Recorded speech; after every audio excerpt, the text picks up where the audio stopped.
ल हेर्नु साथीहरू, तपाईँ हामीले लगाउने जुत्ता चप्पल त केतुकीका पो बन्द रहेछन्। हेर्नुहोस् त साथीहरू, यो केतुकी नेपालमा फालाफाल छ के। चाइनाले चाहिँ सदुपयोग गर्ने हो भनी पार यो केतुकीबाट हाम्रो नेपालभरिलाई जुत्ता चप्पल पुगेर विदेश पनि सप्लाई गर्न सकिन्छ के साथीहरू। हेर्नुहोस् त, यस्ता मेसिनहरू चाहिँ नेपालमा भित्राउनु पर्यो। अब बन्ने नयाँ सरकारले चाहिँ रवि लामिछाने बालन शाहहरूले चाहिँ चुनाव जितेर 2/3 ल्याएपछि चाहिँ नेपालमा यस्तरी फ्याक्ट्रीहरू खोल्नु पर्यो।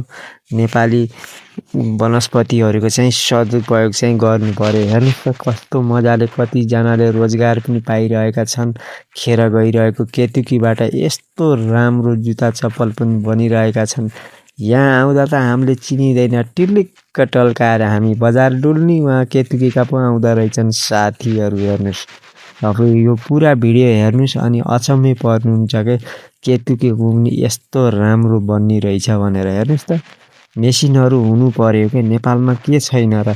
अब यिनी केतुकीहरू पुरा गाउँ ढाकेका छन् के पुरा, कति छन् कति, काटेर फाँडेर पनि सकिँदैन के। यस्तरी जुत्ता चप्पल बनाउने हो भने पा टिपाटिप हुने थियो। सरकारले केही पहल गरे हुन्थ्यो। खाली युवाहरूलाई विदेश पठाउने मात्रै भन्छ।